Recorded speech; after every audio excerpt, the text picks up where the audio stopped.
Check this out, y'all. I want to give a big shout out to Proceed with Caution, man. Fire. We're just checking out Proceed with Caution. 2/3 of the lives. Check out Proceed with Caution. Y'all mean down here. Make sure y'all check out Proceed with Caution. Salute to Proceed with Caution. Send me $E. You better remember to proceed with caution. What's up? It's your boy Bobby Schmurder, man. We now proceeding with caution. Now watching Proceed with Caution. Oh. What's up, motherfucker? This is your African King of Comedy, Michael Black. Right now, getting jig with Proceed with Caution. Hey, what's poppin'? It's your girl Cardi B. I gotta check that. Proceed with Caution. Yeah, this your boy Uncle Murder. Proceed with Caution, you heard? Make sure you check out the Proceed with Caution project. Yeah, we reppin' hardcore. Proceed with Caution. I'm Jerry O'Connell, and you are checking out Proceed with Caution. This is your girl Sophia Body, and I want you to look out for Proceed with Caution. I'm Junior Ambrose, and make sure you check out Proceed with Caution. Proceed with caution, man. Let's support that. Please proceed with caution. Y'all better motherfucking proceed with caution. Checking out Proceed with Caution right now, man. Proceed with caution. You already know what it is.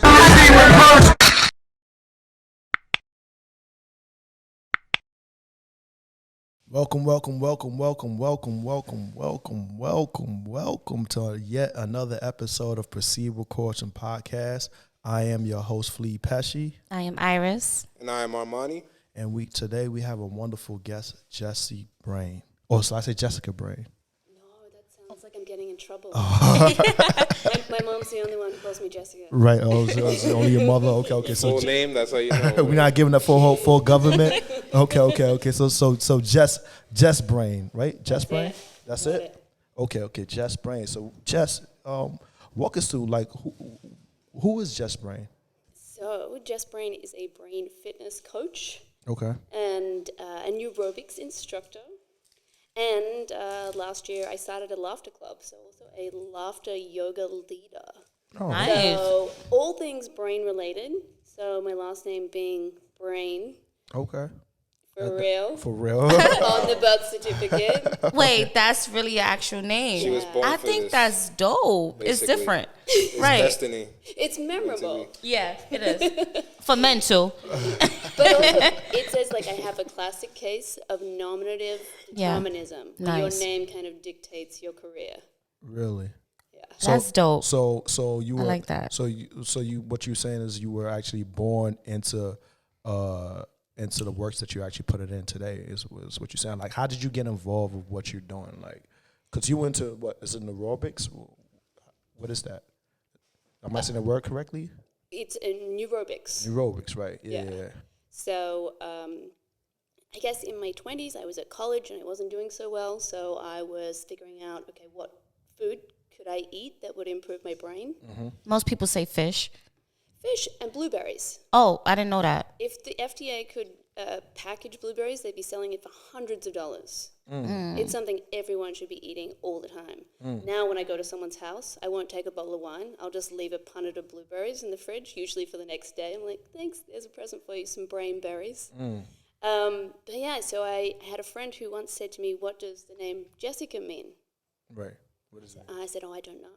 And she said, what? You don't know what your name means? So I was mortified. I don't know what my name means. But I'd be like break that was my reaction.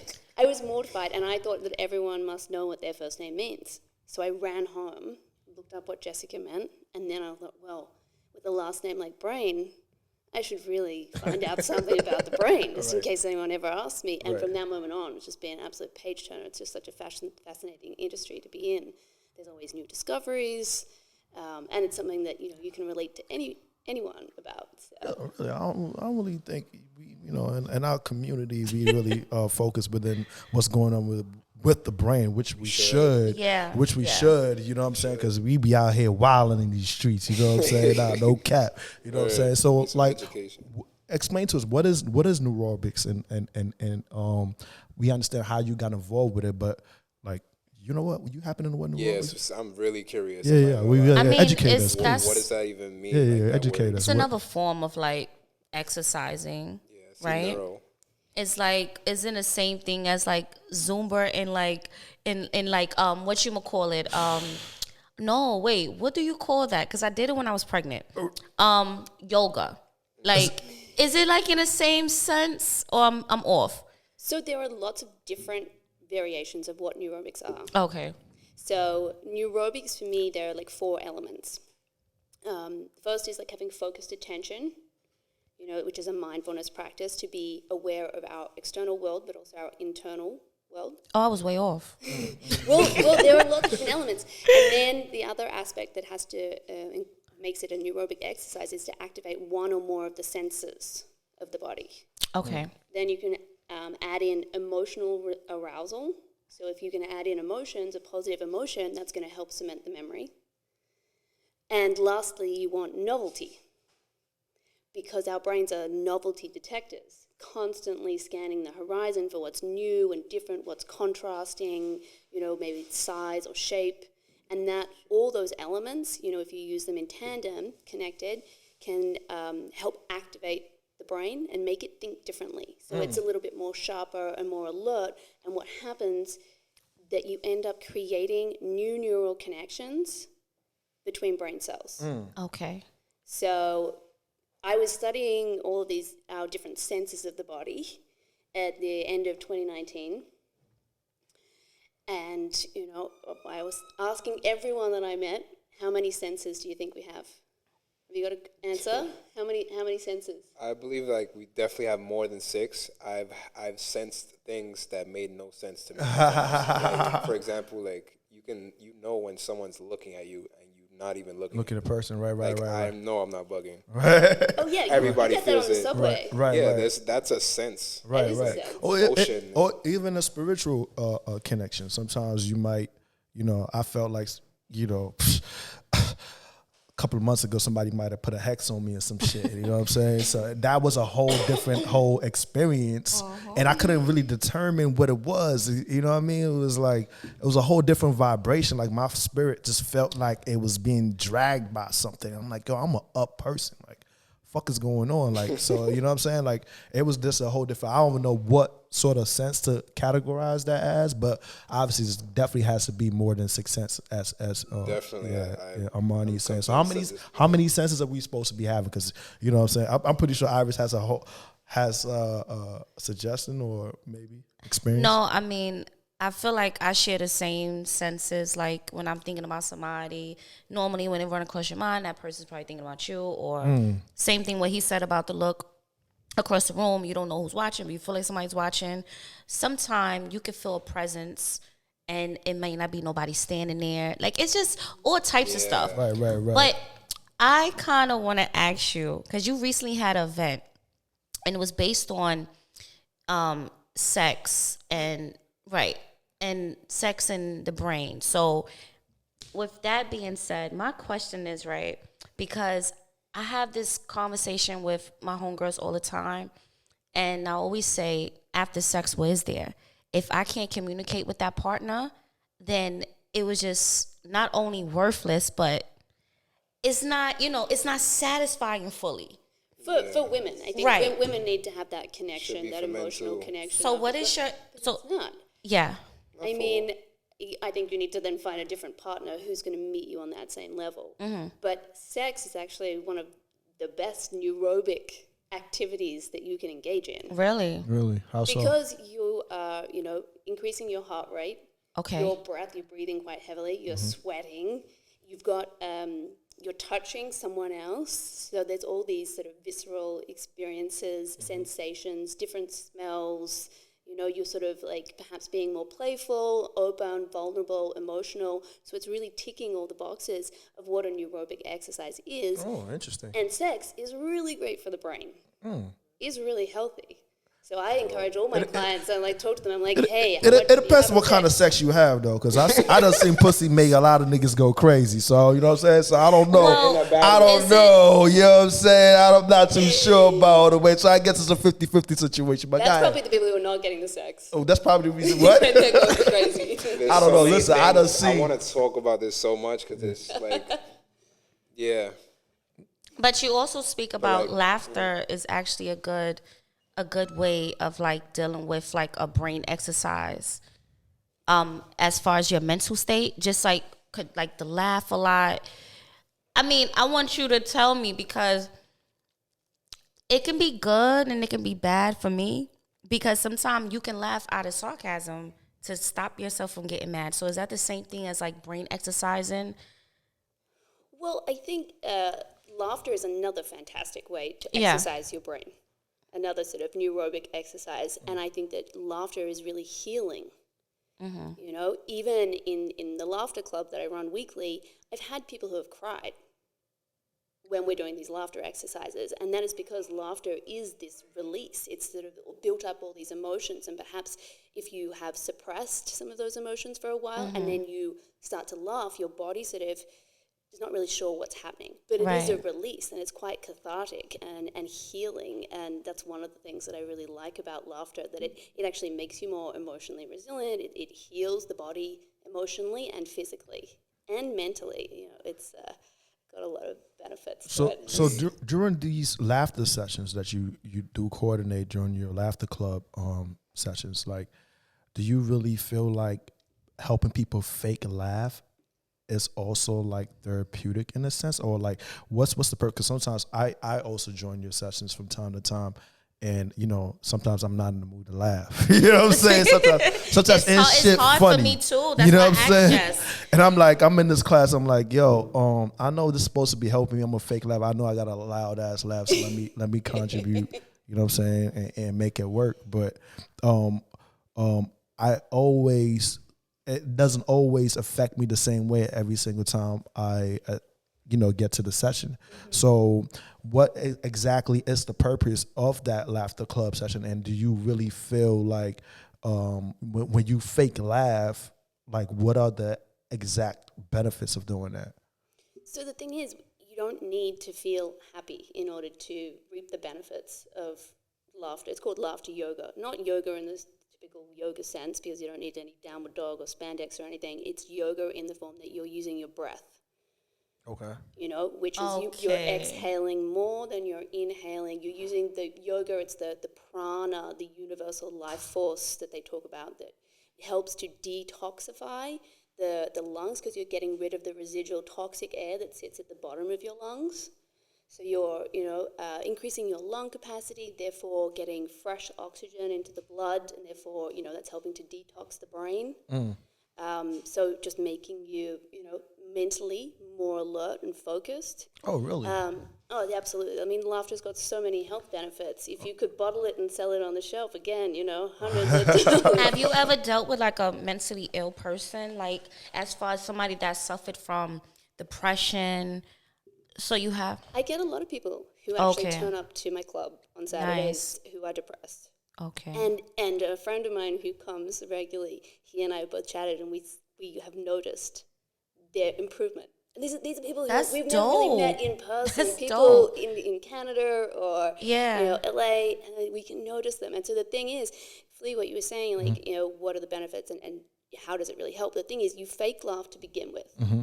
When you get a bunch of people together fake laughing, all of a sudden you can't help but laugh. Right. And somebody has a real laugh. There's one person in that joint that always is laughing. Yeah. I'm like, how this nigga keep laughing like this? I think Flea laugh is like comical. The best. You can hear him from the other side. Oh of the room. my God! Yeah, it's like Eddie Murphy's brother. That's a funny fact. So you say go back though? Huh?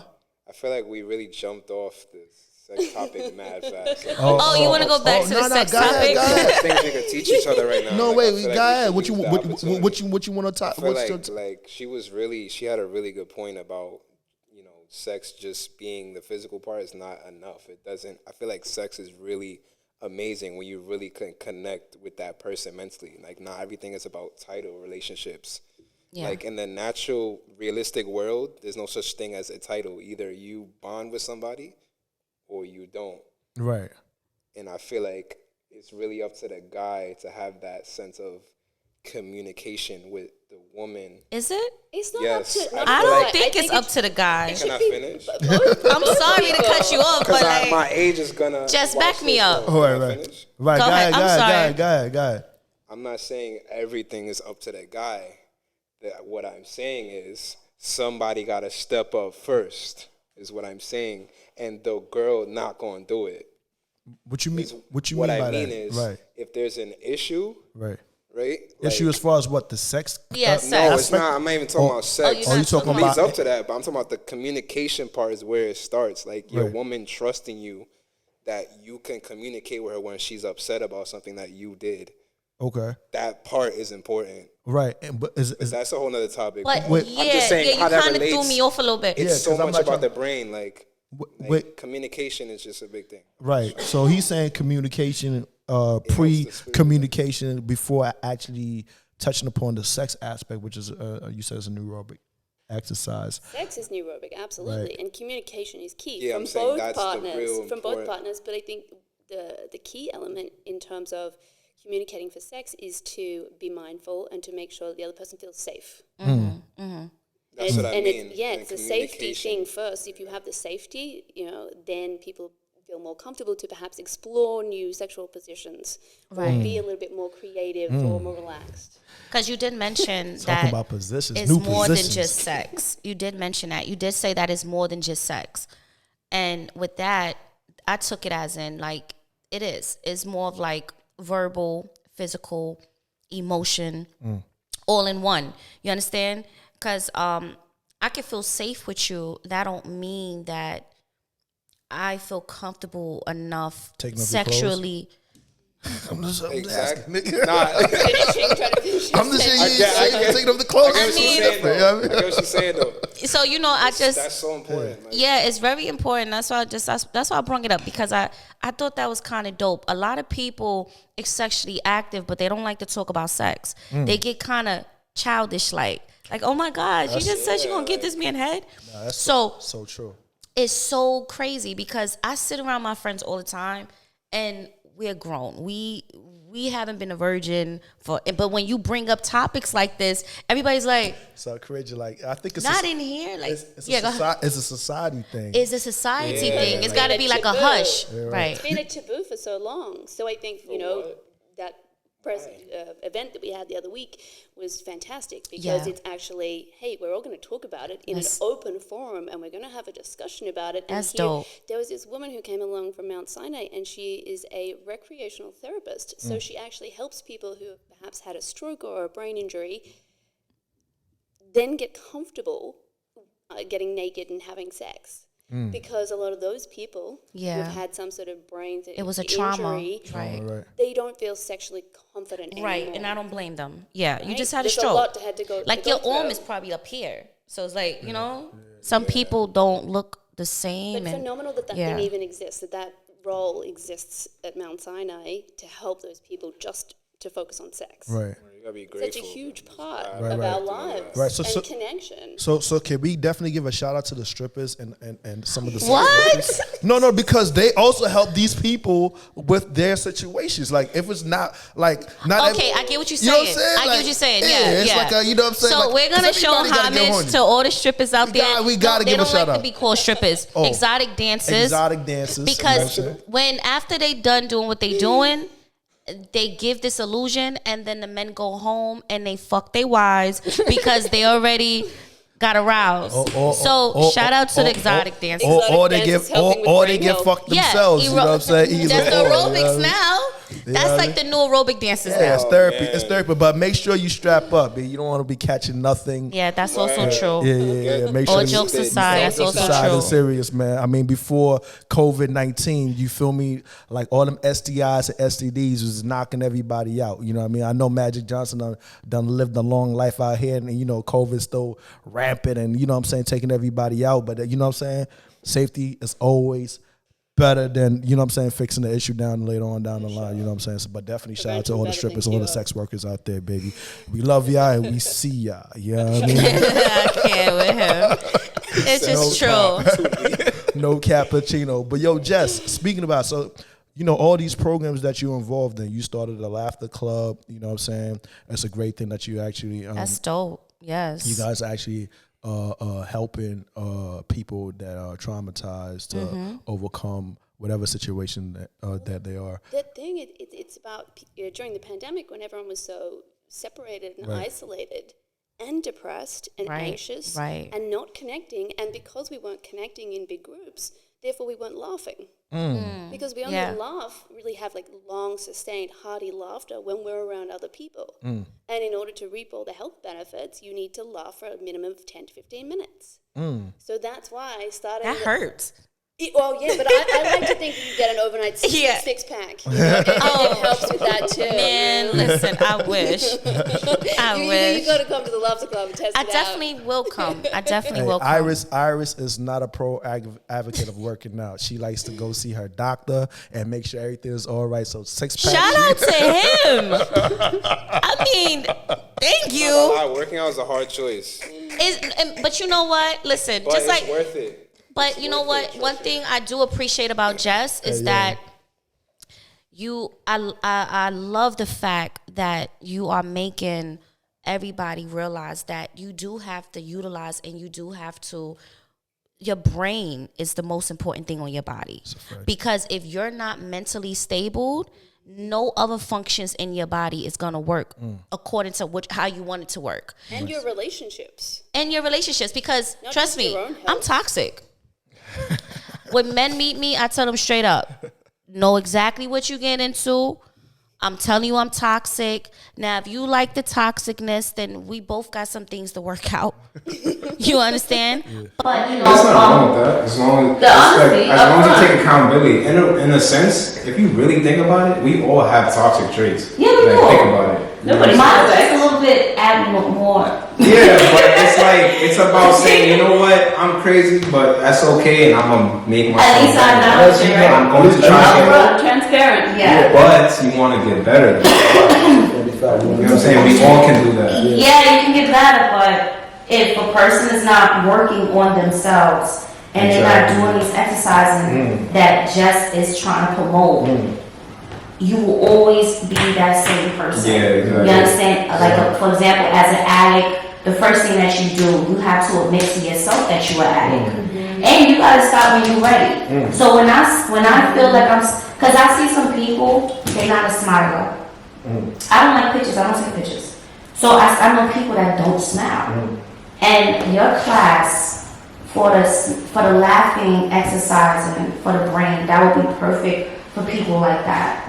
You understand? Because some people don't know how to do it. Absolutely, I'm seeing that. But what I usually start the class with is just to invite everyone to put a smile on their face. Yeah. Because when we're smiling, you can even test it out. When you smile, you can't think about anything negative. It's almost impossible because that's how our brains are hardwired. We're trying. Yeah, we're trying. It's almost impossible. But see, look how she just did that. His smile made him laugh. Well, that's dope. It helps you get into laughter. It does. And then when you're laughing, what happens is your whole body takes over in this moment, and all of your senses are just focused on this one moment. So all you can feel and think about is the joy of that moment while you're laughing. You can't think about anything else. And that's what I think is the brilliance of laughter, that everyone is together just being present. So it's actually like a mindfulness practice. Yeah. Just to be in this moment and to be happy. And my thinking, I usually end each session with a mission that I will give people if they choose to accept it. And the mission this weekend was to smile at strangers.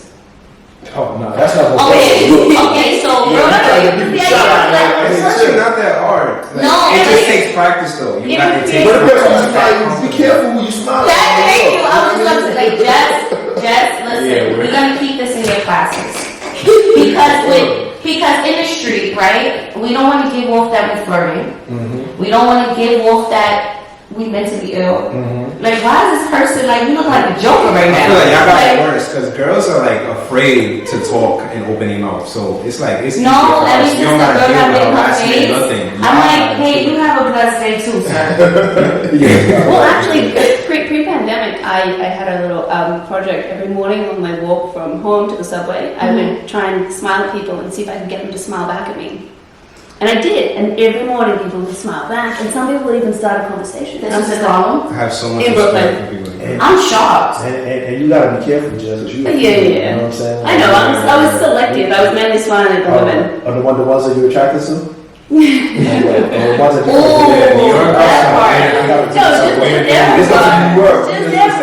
all characters out here. You gotta be super. Yeah, because you can't be gay for the stay. Yeah. No, they not they ever do that. They gonna say you just sound like you now you wanna have sex.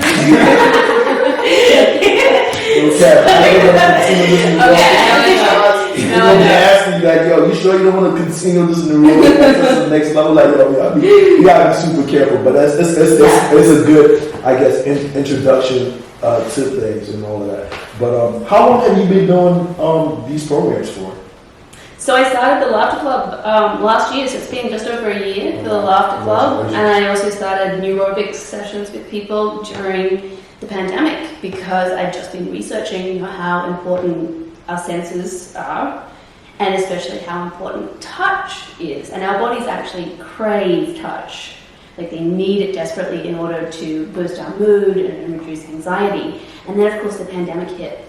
Yeah. Oh, that's why cuddling be busting. Right? So Yeah. busting. But I was like, oh, That's what we talking about in the crib. Well, a lot of men was homeless. They had to do the same. Sorry. That's not my problem. I ain't gotta deal with my mom. I don't know how dudes do it. Like, your mom be crazy, bro. Like, you don't get tired of that? Yeah. It's better to be separated from your mom so you can visit her, you know? You have a healthy relationship. Your mom's screaming at you No, because she but wants the you out the pandemic house. showed how much you really don't know a person. Because we were stuck not being able to do anything. Yeah. And having Jess and having her exercising methods, a lot of people found out, like, I'm really not as happy as I thought I was with my partner. And it sucked because we're at a pandemic where everything's at a standstill. So now we have to, like, just really work on ourselves. And if I would have known Jess and her work back then, it would have saved me a lot of arguments. In a way, situations like that are so hard, but if you really think about it, it's a blessing to say, you know what, I'm really going to work on myself and mean it. Like, it has so much value. And it tells, like, it's something with the brain too. Like, literally, like, the things you tell your brain, like, if you believe it, your brain will make it happen. Like, that's like, look at the Matrix. Like, when you know how they got plugged into the game and they would die in the game, but they weren't really dead, but their brain thought they was dead, so it killed itself. Oh, wow. So, Jess, I wanted to ask you, do you work with children as well? Do you work with the youth? I've been working with children and adults. Okay, great. Yeah. Because I believe that it starts off from the children. And this is why us grown-ups have a lot of issues because we didn't work on that before. You understand? Especially within our community. Yeah. Because, kids nowadays, they think the only way they can laugh if they tease. Or if it's a joke being said. You get me? So, like, if we talk about preschoolers to middle age, junior high, or you can't get the junior high attention. But in elementary sort of form, because if you teach from elementary, junior high school, they kind of will be a little bit more settled. You get what I'm trying to say? Absolutely. Because it's planted. So that's dope that you work with the youth. So, well, it's like my sort of philosophy is to be able to raise the collective consciousness. So by teaching, especially young people, about mindfulness and meditation. Meditation? There's a way. Mindfulness. No, I'm saying teaching it to the youth. Yeah. You gotta find a way that they're gonna listen. What is It's not hard. Yeah. So how do you work with the youth without having conflicts and stuff like that. Yeah, because they have a short attention span. Well, it's difficult because we started it during the pandemic, so we've been doing it by Zoom.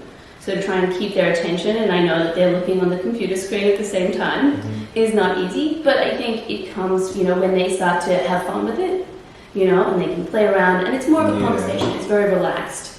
So it's teaching them how to communicate more effectively. Because as part of Neurobics, not only is there sort of activating the senses, but there's also, like you mentioned before, sort of a little bit like Zumba and Tai Chi and yoga, where you are moving different parts of the body to the other side. So you're crossing the midline, and that helps activate the two hemispheres of the brain so they can communicate more efficiently, and so therefore you can have improved cognitive speed. So some of those exercises is better to do in person with the kids, Right. physical exercise. Yes, it is. It's hands-on. It's better hands-on. But then there's also Marissa Peer. She's a famous hypnotist, and she says that thinking and thoughts can also be neurotic exercises because we can train our mind. You know, our life is 10% what happens to us and 90% how we respond, and that's our thoughts and our beliefs, you know, and how that will impact us. So I'm like, okay, well, if Marissa Peer is going to add in thoughts and thinking, I'm going to add in communication because we communicate all the time and we don't actually think about it. And so what happens is we end up being reactionary rather than contemplative. So we use a lot of lazy words like yeah, you know, right, like. That's trouble. Instead of listening Instead to of what the listening, person's saying. Yeah. You're using your strength to be like, you know what, let me just put my ego aside. Maybe this person's really right. Right. It's hard for anybody to do that, let's just be honest. Even me. It's hard sometimes. I still do it, but it takes strength. Right. But to be an effective listener as well. Yeah, Not just to be thinking about what you're going to say in response, but listen to them for a moment. I think what happens is that, you know, because you're not so reactionary, you can think about how you want to respond. Right. What would exactly you want to say and choose your words. I do that. That's so valuable. I do that. I'm the type of person I'm like. You do it. I'm not no time to be thinking about. No, but think about it. You're doing it, and you probably did it many times, and then think about it. They didn't even know you did it. If a person is nasty to you, you're gonna look at that person's appearance, you're gonna look at that person, you're not gonna feed in every time. That's not every time. That's not every time. He's pretty reactionary.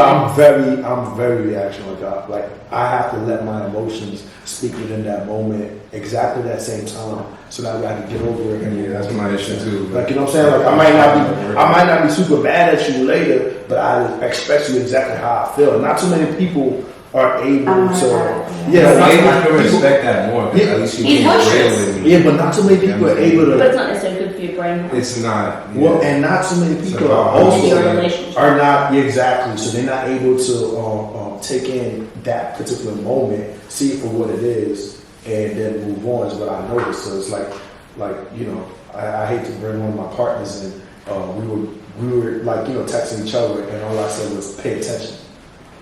That's all I said. Like, pay attention. But, you know, I know his stature. He's like a boss. You know what I'm saying? He's like, fuck you mean pay attention? I'm like, yo, I'm not saying anything wrong because I'm trying to make sure you're doing the right thing. But it's coming off. It's like energy. You but know that's a text message. Yeah, via text message. That's the problem with text. Exactly. Or even in real life, sometimes when I might be even saying certain things, like I might be heated saying something like, yo, I might tell Jay, yo, Jay, I see Jay's reaction, how he's taking it. You know what I'm saying? He might be holding himself like, yo, this motherfucker keep telling me to say they don't trust him. But you know what I'm saying? Like, but it ain't got nothing to do with Jay. It's just I want to make sure everything goes. Yeah, trust me, right? Because you know what I'm saying? One little wrong move brings the whole house down. So but some people are not able to take that energy. You know what I'm saying? So speaking about that, like, what are the better ways as far as communication is concerned? Because you were addressing and listening could be one of the ways, but how can one not be so reactive? Yeah, I could use that lesson. Well, I think it's about not using some of the lazy words. Okay, yeah, you know, right, really. It's so hard when it's a habit already. Like, but it takes time though. If you train it, you have to train it. You have to work on it all the time. And we are speaking all the time. Yeah. And we don't give it a lot of thought. Right. About how we communicate, and we usually write, yeah, okay, these words that were just sort of fillers, and we're not actually communicating effectively because we're not even using sort of like, what I do is try and encourage people to use 5 to 6 syllable words. So, you know, rather than just 1 syllable words, and what it does is it actually makes you more alert, more focused. That's a beautiful thing that you actually you making those key points, because Jess, you do have an accent, right? So where exactly are you from, if you don't mind the audience? You can't guess? Yeah, I'm curious. Australia. Yeah, you guessed. Australia? Yeah, it was like 2 words from earlier. Seeing a lot of Australian movies. And having said that, a lot of out of U.S. people are trained a lot more differently. You know what I'm saying? Because I realized when I was in high school in England, it's like British people really plot and think about how somebody's going to react. So they're not 100% truthful. In America, especially in New York, we don't care about how somebody's going to feel or, you know, thinking about what's going on. There's so much circus shit happening, which doesn't happen the same way in Australia or in Europe. You don't see more subway creatures and shit like that. You know what I mean? Like, there's so much, real talk. There's so much craziness happening that. You know what that is? Subway creatures? Yeah. Okay. Appreciate you. People don't have the time to think or be reflective about how they will respond to people. I think they have the time, they just haven't made the time. You know, the bigger the city, the more the higher the population, the more people have got their elbows out and they're like, it's me, you know, I've got to fend for myself. And I think perhaps in Australia, with a smaller population, everyone's more spread out, it's a much more friendly culture and environment, because I always joke that it's like a big country town. Yeah. There's not a lot happening there, but perhaps then it allows you a little bit more freedom to have a longer conversation and be more genuine and open. But I think that's something that can be trained. I don't know about Australians, but the British people, I'm not really sure they are as genuine as they need to be. But that's a big population there too. Yeah, no, because with them it's like they're very strategic. Like when I was in high school, I remember like, you know, one of my Caucasian friends could be having an issue with, you know, a mutual friend, and he'll come in the room and start cussing the motherfucker out. As soon as that motherfucker walk in, hey!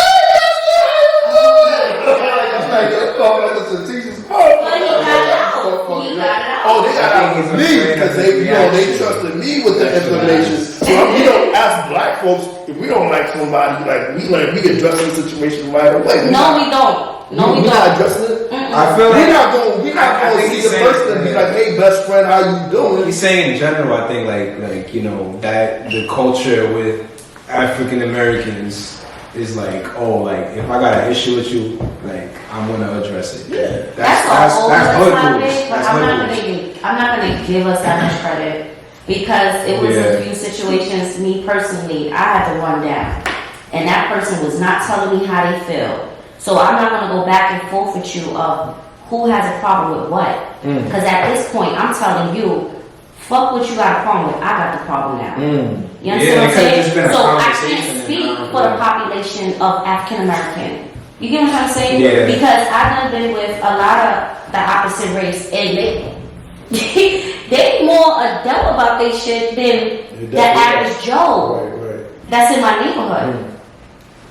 But off that topic, I also want to ask you right now, the fact that you deal with the youth, how would the parents be able to contact you? Like, do you deal with board education? Do you are you affiliated with another type of funding program where we have access to contact you, like if we want them services done for our children? Iris, that's a great idea. I'm not affiliated with anyone at the moment, but I have thought about now that schools have opened up. Yeah. You know, perhaps, you know, targeting or looking to contact some of the schools in the area. Yeah, you know? the counselors. Right. You know, because they struggle too. And I feel like what you do is great, because we don't utilize and we don't think too much about our brain. Like, and it's dope, you know? I'm about to go get some blueberries on deck for sure after this. You know what I'm saying? It was something else that you was eating too, that you was working on. Well, what was I eating? What you mean? Salad for my weight. Oh,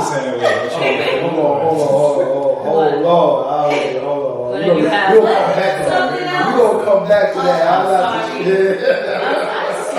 swear. I knew it was something else. But just being that you know, you from a different whole country, and you know you happen to be within you know black community, and practicing what you do practice, what do you think, you know, our community might need, or what sort of adjustments that you think, you know what I'm saying, our community might need in order to be enhanced within, you know, utilizing our brains and being more mindful about how we react to certain things? Sure. So, I mean, I think the bottom line is always diet and lifestyle. And diet, I mean, you can do the neurobic exercises and you can do the laughter and you can have, you know, do exercise and enjoy sex, but if you're not feeding yourself the right nutritious food, then your brain eat still healthier. can't function very well. Well, they do say that you should only eat things that don't come wrapped in plastic. So that basically wipes out every aisle except one in the supermarket. I even food that tastes the best. Well, it depends on the Well, pizza's not wrapped in plastic, so we good. But yes, when you do eat healthier, you do feel lighter and you feel more. Because see, when I eat heavy foods like soul food and anything that's like heavy, pork, beef, it gives you like a dummy down kind of and a lazy like feeling. you need to have a nap. So your brain is not 100% there. So I get it. Right, So your body has to take up so much energy to process that food. Process that food. Right. And so it takes that energy away from your brain. Right. And your brain needs all that energy in order just to keep the rest of your organs functioning. That is true. So every time you have deep fried whatever or Twinkie or whatever, you're actually just slowing down your brain and slowing down your process. Even like a lot of people, they'll have a bagel or something here. Yeah, but I mean, you want to have a nap afterwards. It's the worst thing to have for breakfast because they do say you shouldn't have food or first thing in the morning, but there's no science behind that, and I actually think I don't have appetite in the morning. My appetite's fine at 12. Me neither. But having something to eat signals to your brain and your body that you're safe. Right. So therefore, then you can go about your day and be like, all right, cool, I'm alert, I'm safe. Right. If you look at it from an evolutionary point of view, that all just makes a lot of sense. But he's saying yes to all the food, by the way. He's like, right. No, because when I have my sausage, egg, and cheese in the morning, I know I'm straight for till about 6 p.m. I ain't got to worry about lunch and nothing. Because it's so heavy, I could move out through the day because I'm always moving around. Yeah, you're at least portioning though. That's another thing. Me is I work on stuff, but it's like I don't care. I'm gonna eat that. I'll just try to portion it. I'm not perfect, so I just try to eat less of it as much as I can, and then over time, your brain will start doing it more and more, and it'll be easier and easier. I feel like you just can't put too much on yourself so fast. Habits, it's not that easy. What do you think about that process as far as small portions of?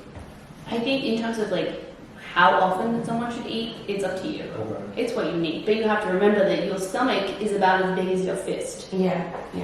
So, if you're having a whole plate of food this big, and perhaps it's not that healthy, that's going to take a long time for your body to process that. So.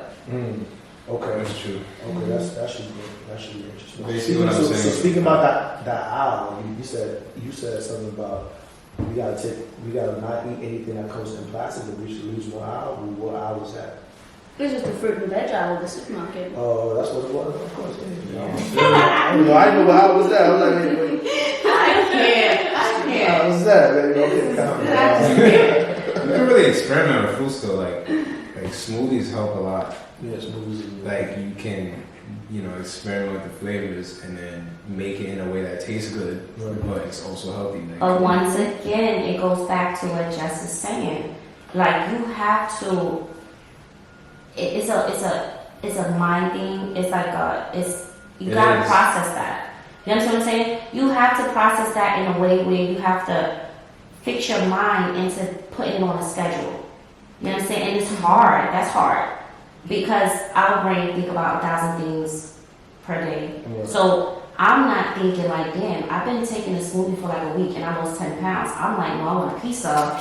Because I might be talking to somebody and, your mind is somewhere else. So that's why you do have to process some things in order to keep a good schedule going. Yeah, that's what I'm saying. There's this YouTuber, I forgot his name.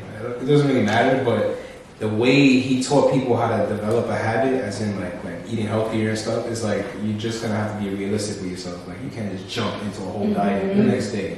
Take it day by day. Yeah, that's what I do. I don't look like it, bro. I eat a lot. That's how I feel about smoking. But I work out a lot also, so it's just you gotta make that choice though. But over time, the choice gets easier. Definitely. But I think the main thing behind the choice is the reason why you're doing it. Yeah, that too.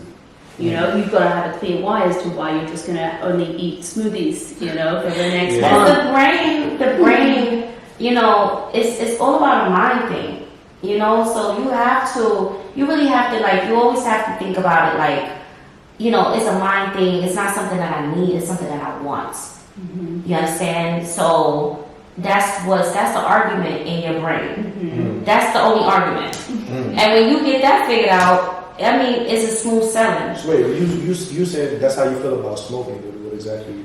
Oh yeah, okay, so before you blow me up, okay, so I used to smoke cigarettes, right? And I had stopped smoking due to the fact that I was getting some cosmetic done, like, you know, something done, and I couldn't smoke. Shut up! I couldn't smoke, and because of the way you said it. yeah. So I mean, so I was getting that done. Remember, we filming, we don't care about. Come on now. So listen, so I was getting some work done, Jess, and basically, I couldn't smoke. And I couldn't use any type of substance. And you know, nicotine was a problem for me. I've been smoking since I was 14. I'm 32. So it's really hard, right? But they didn't hear me out.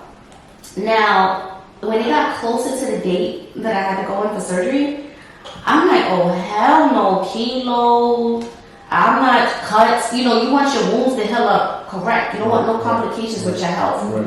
Now, thinking about the complications, that was in my brain. Don't you know all them years of smoking, them 5 months, I didn't care about a cigarette, a cigar, no nothing. But then you had a good reason. I had a good reason. Yeah. Really. It's like women who become pregnant, you know, and then they feel, all right, I'm giving up. Well, not all, but some. But yeah, the need is not about them. There's this greater, you know, purpose here. That's the only time you catch me not smoking if I'm pregnant. That's how you know. Or I'm going to get something done. It's like, it's really affection. So Jess, what keeps you going? Like, what keeps you going? That's a good question. Well, my grandmother died of Alzheimer's. Oh wow. And there are lots of different forms of dementia. Alzheimer's is the main one. Yeah. But my sister, she's 52, and she's just been diagnosed with Wernicke-Korsakoff syndrome, which is a form of dementia brought on by a lifetime of alcoholism. Wow. So she's 52 and she has a brain of an 85-year-old. Wow. When we speak now, she's just being diagnosed. When we speak now, like we'll be mid-sentence, she has no idea what we were just talking about. And so I was like, okay, there we go. Once again, diet and lifestyle, alcohol, you know, marijuana, smoking, all of these things, even environmental toxins, mold, you know, all these things that contribute to cognitive decline, not just for Alzheimer's and dementias, but so many other illnesses. And I mean, at the moment they say that, you know, we're supposed to live to 120, maybe even 180. And we're going to live that long, but at the moment people are getting Alzheimer's and dementia in their 60s. And we're going to live for, another 100 years on top of that? And we're just going to be walking around as zombies. On top of all the type of food they give us? Like fake food? Right? Well, I'm talking about fruits. Well, that's why people in countries and back home in certain countries, you know, you see that people live longer because, like, my family's from Panama, so, like, we practically, like, we grow our food. You understand what I'm saying?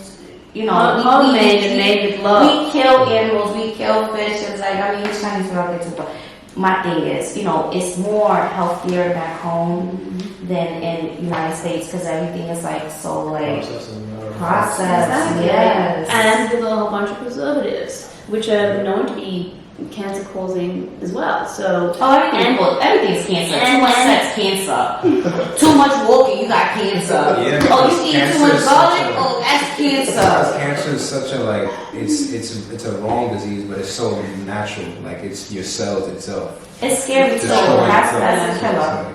That's a killer for sure. So you saying Alzheimer's, one of the keys to help reduce that to as well as within our diet. Oh, absolutely. Right. Yeah, I mean, it's everything, you know, for health-wise, a little diet and lifestyle. Okay. And so what are you doing currently to help since you have a close member in your family that's suffering from it, like what are the things that you're doing to help each so like them to cut like a little bit better? So I actually sent her a long email with a whole bunch of suggestions for her diet, also including some nootropics. You guys know about nootropics? Definitely not. So they're cognitive enhancers. They're like pills that you can get. They've got amino acids, nutrients, usually lion's mane, so like mushrooms, like not the psychedelic kind, but just natural. What's it called? Nootropics. There are lots of different types of nootropics. The market is saturated at the moment. You've got to really find what is right for you, and depending on what you want to achieve, whether you want to focus, improve your memory or your focus, or so there are lots of different nootropics, which I suggested to her as well. I also suggested that she goes and sees goes to a hyperbaric oxygen therapy chamber, because that's intense pressurized oxygen getting into the cells and the blood, so that's really detoxifying and cleansing. Neurofeedback is another one that helps to rewire the brain to create new connections between brain cells, and that's using a computer that will give you real-time feedback, to help guide your brain to heal. Of course, exercise, and it can even just be like walking. So is your sister the main part of your motivation with the brain exercising? Well, it's just been, that's certainly galvanized, and made my mission a lot more, forefront. I found it so fascinating to be part of the brain and to be able to help people without any pharmaceutical medication, really. Like weed and stuff, right? Or even just, antidepressants. Yeah. People don't need to be on that. People need to change their diet and their lifestyle, and they need to be more mindful and be more meditative, do more meditation, and just be more self-aware. And I think that doing all of those practices before any sort of pharmaceutical medication, sure, like neurofeedback's great, the hyperbaric oxygen chamber is great, but the drugs that the people put on only end up with them having more and more problems. That's true. It's the whole business of pharmaceuticals. Yeah, we were just talking about that earlier.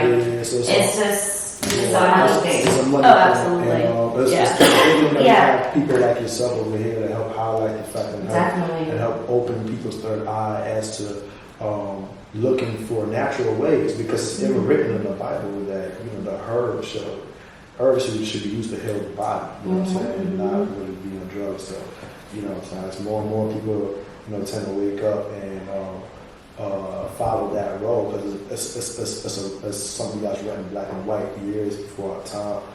We can start looking into the truth of things. You know what I mean? Well, speaking about that, what exactly are you? What are your inspirations? Who are the people that you actually look up to within the industry that you're in? There's a few people that I've become connected with across the country, mainly in America, I guess, brain health doctors, but it's more like in the biohacking space as well these days. You guys familiar with biohacking? No, we don't know nothing. No. That's what we have. Break it down to us. Because I don't know, maybe you break it down, because that's more like a medical term. Yeah. So it's about finding ways to hack your own biology. So, we kind of already do that at this stage anyway, with by wearing glasses or, getting fillings, but this is about perhaps finding out what your glucose levels are. Finding out about your neurotransmitter levels, your hormones, and then from there, like we were talking about beforehand, you've got to know what nutrients you're deficient in. Yeah. Do all those tests first before you then start taking any sort of medication. And yes, we're back. We didn't realize we had a whole audio issue. Like I said, we're upcoming podcast starting up, so. We still trying to tighten up our team.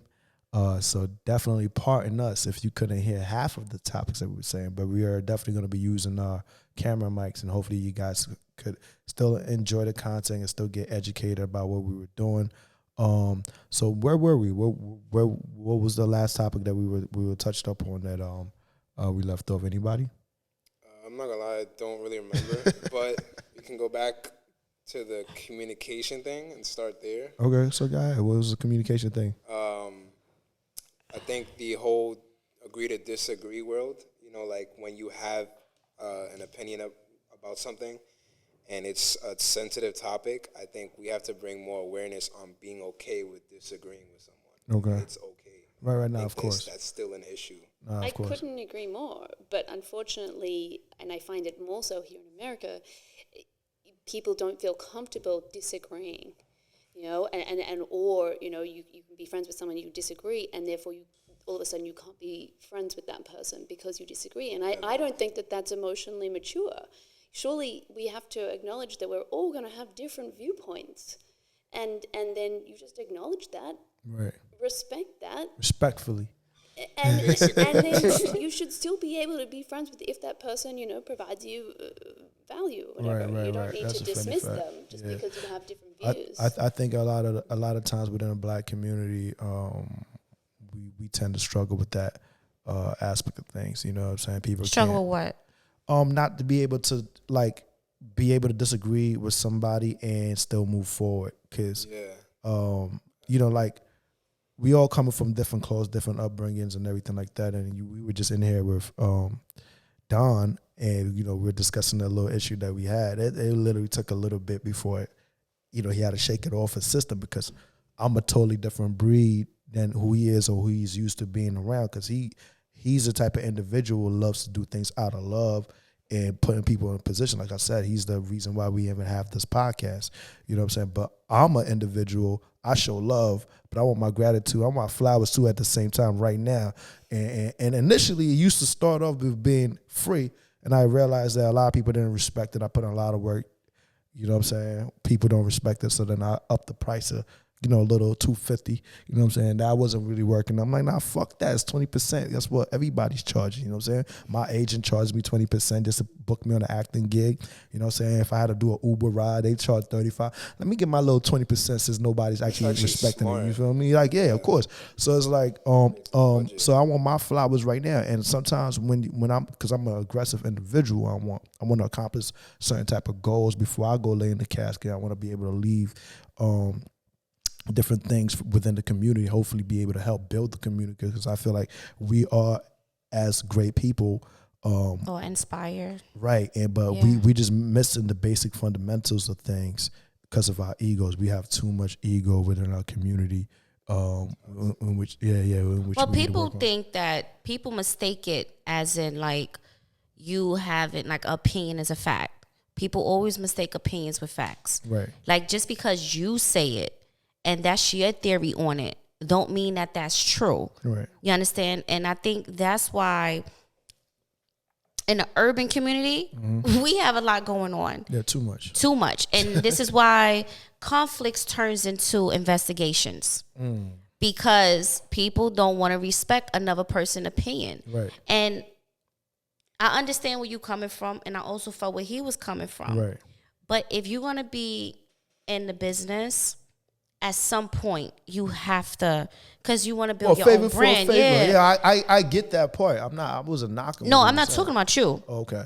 I'm talking about as in at some point you're gonna have to put a price on something. Okay, copy. Like, you just giving everything up. It's like, you know, it's like a whole selling pussy but not selling pussy. Ooh, yeah, that's like, a great. You business. just give it. You get what I'm saying? There's a lot of whole selling pussy but not selling pussy though. I'm gonna let you know that right now. So you rather just take, get your money, like, you know, that's a funny fact. It would be nice to get compensated for the work that you do, so that way you can help build the empire that you have set for it. You know what I'm saying? But like, you know, within our community, like, you know what I'm saying, those tends to, you know, usually down the line tend to be conflicts because of misunderstandings and stuff like that. So maybe the way to avoid that is to practice, you know, to be more contemplative rather than reactionary.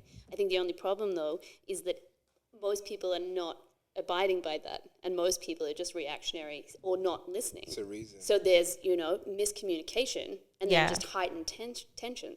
You know, whereas if everyone just took a breath and a pause, you know, and just started to listen and perhaps even asked, you know, better questions. I tend to find that people don't even ask questions full stop, let alone good questions. Well, people don't ask questions because from the beginning, from the start, they didn't want to hear it. And if you ask questions, it's going to prolong it. Yeah.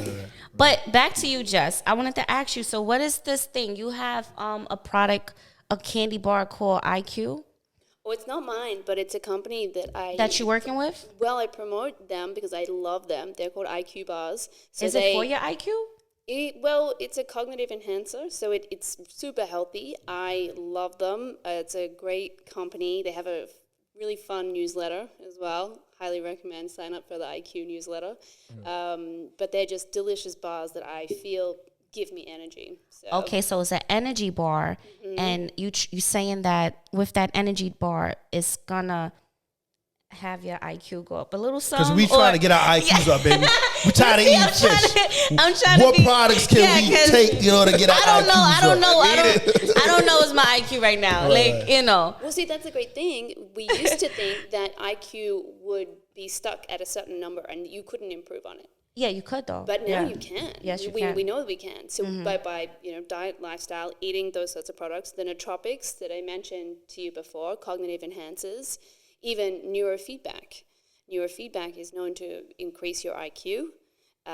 There's an app called Jewel and Back, and that has peer-reviewed academic research behind it that shows that will improve your memory, short-term memory, and your IQ as well. That's dope. It's super simple, and you just set it for a timer. Mine goes off every day at 5:15. Do a couple of games, and I know that I can remember more about what was just happening. Literally have short-term memory. Most people it's like do. genetic for me, like my whole family. But the good thing is you can change. Oh, yeah, you could. And she just that's gave helpful, us in the app. For people like me, that's really helpful.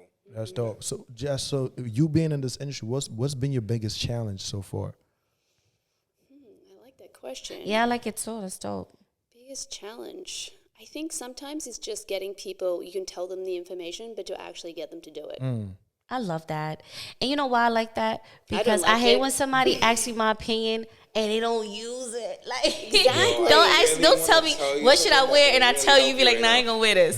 that I'm sensitive on that part. Right. I will have a whole attitude with you. Right.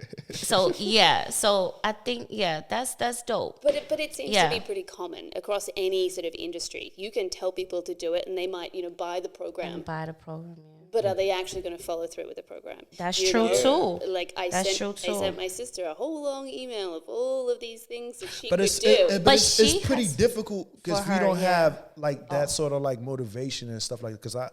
Because unless, like you said earlier, like motivate yourself. Yeah. Unless you have like you trying to make sure your body is done and you don't get no repercussions from it. What? That's like a self motivation. No, I'm not talking about you. I'm not talking about you. I'm just talking about in general. But like unless like for me, certain things like I'll be telling Jess like unless you're here, I'm not doing that. You feel me? Because like my brain. That's how I feel about working out. Yeah, my brain and my body's not conditioned. I need somebody to be here in order for me to be able to execute. So just because you giving me this, you know what I'm saying, doesn't mean I'm going to take the pills or whatever. Yeah, I mean the pills is light work. I did take the pills, but it wasn't really my forte. Tell them what pills you took. What pills you had me take? It was something to enhance my Cognetics. Yeah, it's a nootropic. Right. So it was supposed to help enhance my brain and my thinking and everything like that. But I got back pain, so some of my nerves are pushing. So it kind of like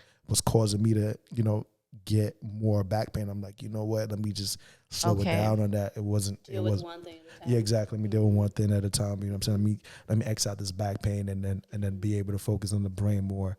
I think the only way to get around that, to encourage more people and to galvanize a little bit more of a movement, is to remind people that dementia and like memory loss. Yeah, that's serious. It starts to appear in the brain 20 years before you're even aware of it. Wow. Oh. So every day, whatever you're doing is contributing to potentially you getting dementia. And I think it should be mandatory for people to watch movies like Still Alice or The Father, which, like, I still sort of have nightmares about some of those scenes in this movie where, this woman goes for a run and then she doesn't know how to get home. She doesn't know where she is. And that's scary. Yeah. Oh, absolutely terrifying. There are a number of like Instagram accounts where you've got all these young millennials looking after their parents or their grandparents who have got dementia and Alzheimer's, and they're doing a fantastic job of showcasing how difficult it is to look after someone who with dementia. Oh yeah, it's very difficult. It's like looking after a 5-year-old, but even worse because these people who have dementia and Alzheimer's, they're scared, they're angry. Yeah, they're scared. They're aggressive. They're not the same person. They don't remember you. I'd be angry too if I didn't. If I kept losing my memory. Like that's so frustrating. Like women are twice as likely to get dementia, and and why is that? Because, like, I feel like I don't know what it is, but I feel like most women, we get cancer more. We have more of like a physical, our bodies break down faster than the male species. And I'm like, why? Because we go through so much. But I'd say we put a lot more emotional pressure on ourselves. Yeah, that's true. Environmental pressure. That's another topic. But even like all the cosmetics that are full of toxins, you have to think about what you put on your skin. Okay. And that would be covering up all your senses, right. All your body, filling it, plugging it with toxins the whole time. Even, getting the fingernails painted. That means that your blood is then filled with lead. So. Oh, wow. Yeah.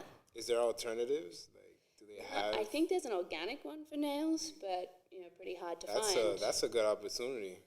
Yeah. Honestly, listen. Product like that, I'm sorry. My nails can't be plain.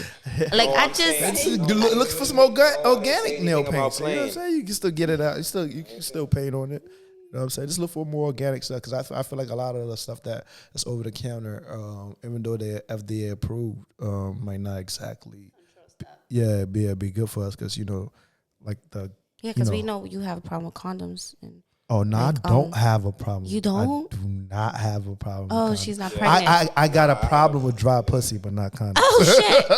Oh, I forgot. It was one of the two. It was one of the two. That's a Fendi fact. But where can we find where can we find you and where do you see yourself in like the next 5 to 10 years? Like where do you plan on taking Neurobics and Laughter Club? And everything else that you do. I appreciate that, Flea. So, the Laughter Club is still going. People who join the Laughter Club then all get like discounts to all my other stuff. So it's a great way to like meet people and connect. I'm writing a new Neurobics book. Okay, dope. That's dope. Next year. Congratulations. Thanks. Well, there was one written in the 90s, but I feel like he missed a lot. Okay. Yeah. So that's sort of what I've been working towards. And then I'd actually like to have my own sort of bricks and mortar store to be able to see people. And, under Biden, I can do a PhD in 4 years and get a green card. So that means I'd be Dr. Brain. Oh, man, that is dope. I just feel like I can't not do that. Right. You gotta be Dr. Brain. Right. Yeah. Love it. That's dope. Like Pinky in the Brain, I can't. Still taking auditions for Pinky. I can't believe you brought Biden up because a lot of New Yorkers actually. Jess actually had me vote for the very first time in America.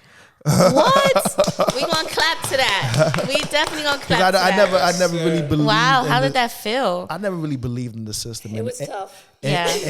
But good to get him in there. Yeah, we got in there, and I have to say, like I said, Jess, it wasn't going to change nothing for our community, B. Like, you know what I'm saying? How can you say that? Biden? But every not vote, doing nothing for us. What is they a doing difference. out there? But every vote is a difference. Nah, man. And honestly, Jess didn't have a great selection of choices. Like, we really didn't. Right, we really didn't. But it's not just about that particular vote. It's about your knowledge and understanding so that you can make a more informed decision and even your conversations in your community so that you know about what's happening in politics and that you can, spread your own message. Yeah, but Biden ain't going to do none of that for us. I never believed in that. It's also about you. What are you Oh, yeah. That's what I'm doing. I'm doing this podcast. You know what I'm saying? We building up. This is what we doing. Let me tell y'all what we doing for the community, all right? So next time, know. when we trying to run for any, political position, y'all vote for people that actually are going to be putting up things together for you guys. You know what I'm saying? So this is what we do intend on doing, Jessica. So we just put together this company called Young Atlas. You know what I'm saying? Hopefully y'all can see the logo on top. I know sometimes it gets cut off. And what we are trying to do for ourselves is something that, maybe Soho House does or Equinox does or WeWork probably does is sort of like create a urban community, whereby we can network, exercise, and also create content that we want to do for each other. So, we see that Jim Jones has this thing called Vamp Fit, and we want to pitch that to him. You know what I'm saying? Kai and his mom have the So Harlem situation where, they educate kids on how to develop fashion, and they trying to connect with Dapper Dan with that situation to help develop that, so for people within our community, because we are a whole bunch of creatives that we tend to try to express ourselves in different ways. We just had a whole conversation with the Light Feet crew who were here during our last interview, to see how best we could partner up, and also be able to give other people, a piece of our culture, or educate them on a piece of our culture, whether it be dance or whatever it might be, or even what we're doing over at Perceivable Caution, which we are creating content, talking about, subjects that are, that we're interested in, promoting other people's brands independently, because, the independents don't usually get that sort of distribution or that sort of outlet out there.